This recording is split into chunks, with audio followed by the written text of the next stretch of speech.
11, Louisville, Kentucky.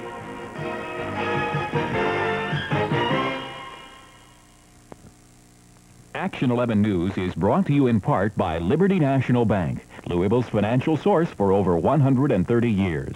There are banks, and there is Liberty. Action 11 News Night Team with Gary Rodemeyer, Melissa Forsythe, Chuck Taylor's weather, and Dave Conrad with sports. Good evening. I'm Melissa Forsythe. Gary has the night off. Emergency crews in New Albany tonight are stretched between two accidents that happened within a short time of each other. One man is trapped by the collapse of a wall, and then a car ran into apartments at a housing complex, killing one person. Melissa Swan is live at that scene now.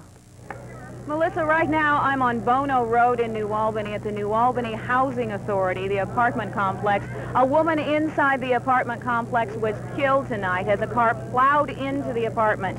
This was what it looked like when we arrived tonight. The car was totally inside the apartment. There you can see rescue workers, firefighters, police officers trying to free the people from beneath the car. One woman was beneath the car, and the driver of the car still inside the car. Police and firefighters say they are not sure exactly how or why that vehicle plowed into the apartment. It evidently came from across the street, traveled at least 60 to 100 feet at a high rate of speed into the apartment. With me now is New Albany Fire Chief Ollie Applegate. Any idea what may have caused this? We've heard everything. Revenge, boyfriend, girlfriend. I really don't know. I don't know how bad the man that was in the car is hurt. He was taken to the hospital, and the older lady was taken to the hospital. There was another woman inside the apartment who did escape. Yes, mother to the one, Laura McDaniels. And she died at the scene. Right. She was trapped then underneath the car. You think she was sitting in front of the window? I don't know if there was a divan in there, and the only thing that was holding the car up when we arrived was a gas stove and a divan. Any liquor involved in this intoxication? The police said they thought that the driver was totally intoxicated. Who is the driver and where is he from? I have no... he's got Clark County license plate on this Cadillac. I don't have no name yet on it. Not sure who he is? No. All right, thank you very much. That was the scene here on Bono Road at the New Albany Housing Project. When firefighters received the call for this rescue, they were already at another rescue tonight. Daryl Ott was helping his brother build a basement on McDonald Street just a few blocks away. The concrete wall collapsed, trapping him beneath concrete and dirt. It took firefighters more than an hour to free him. Daryl Ott was stat-flighted to University Hospital in Louisville, where he is said to be in good condition tonight. I'm Melissa Swan, reporting live from New Albany. Thank you, Melissa. It is a taped recording of a frightened woman calling for help from her burning house that is stirring controversy in Paducah tonight. Police referred to the woman on the 911 emergency line as a mental case. She spent almost 9 minutes on the line and died in the fire, as Elaine Lipe reports. The grieving family of 83-year-old Sadie Kemp are angry as they go through what's left of Kemp's belongings. At 11:30 Friday night, when Kemp thought someone was breaking into her small home, she phoned the Paducah police at 911. The dispatcher kept her on the phone as officers patrolled her neighborhood, finding nothing suspicious. But when the dispatcher heard this, he told the two cruisers to go directly to Kemp's home. He then referred to Kemp as a 55, a police code for a mental case. They said they'd be back Monday.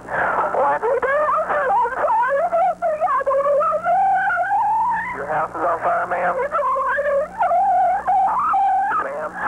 Hey, ma'am, calm down. Is your house on fire? Oh, it's a big light. Ma'am, listen, that's the police out there. That's the police shining their lights, okay? Okay, calm down. That's the police shining their lights, all right? Just coping with it and going to bed every night and knowing my mama laid in there and just covered up. There's no reason in her being dead. The police were in the backyard.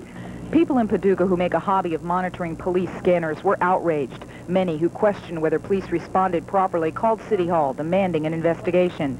Police conducted interviews and they conclude they acted on sketchy information from Kemp and did not go directly to Kemp's home because they believed it was a prowler and not a burglar they were looking for. Even though Kemp had told them over the phone, "I woke up and the door was wide open. They're tormenting me to death and tearing my house down." Generally, the procedure on a prowler call is to go to the immediate area of the address, check the outside of the residence, and then expand from there. Police arrested 2 16-year-olds and 1 17-year-old. One is charged with burglary, arson, and murder, the other 2 with complicity to those 3 crimes. But there are still a lot of questions. Were the culprits in the house, and was it on fire when Kemp first called? And if it was, why didn't she tell police right away? And why weren't police able to spot the blaze when they cruised her neighborhood? The family and police do agree on at least one thing. No one will ever really know all of the answers because they died here with Sadie Kemp on Friday night. Elaine Lipe, Action 11 News in Paducah.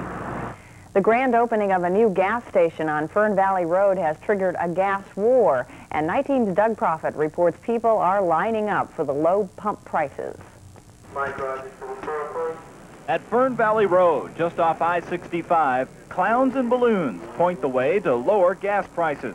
The Thornton Oil Company opened the pumps at their newest station today with a low price of 79 cents a gallon. Its closest competitor, a Shell station across the street, matched the price. And by this afternoon, the gas war had drivers pulling into 2 stations for a fill-up at 59 cents a gallon. My hand's not even getting tired at all. It's great. I love it. I was on empty anyway. I was sitting in traffic, and the price is right, and I stopped in. The people at Thornton admit the low prices are aimed at attracting attention to their new station. It's a gimmick. This is a location that's brand new for us, and we want to let people know we're in this part of town. It may be a promotion trick for Thornton, but to this Shell station across the street, the low prices are a direct threat to business. The owner here says he'll take on the loss of low prices in the war and expects to gain future customers. Probably 75% of the cars that are in here are not normal customers, and hopefully when things settle back to normal, they will continue to deal with me. After giving you a good price like this, you come back to them again. Even if they raise the price? Oh, yeah, yeah. Just a block down the street from the 2 warring gas stations, the manager of this Chevron says his prices won't budge. We'll just sit back and wait and see what happens. Even though there are no long lines here, Craig Webb says the volume of business hasn't changed since the low prices hit. And even the place that started all this admits nobody could stay in business forever at 59 cents a gallon. Doug Proffitt, Action 11 News, Night Team. Western Kentucky sometime in the next 50 years, but they aren't sure when or where the quake's epicenter will be. Those were some of the facts presented at a meeting of the governor's earthquake task force in Hickman, Kentucky. Officials there say the quake would register about 6.5 on the Richter scale, sending shock waves through at least 7 states. A quake of that size would also be felt in Louisville. Near Fulton, Kentucky, at least 1 tremor per day is registering on equipment. Several quakes in the early 1800s formed a real-foot lake and sent shock waves so strong they rang church bells in Boston, Massachusetts.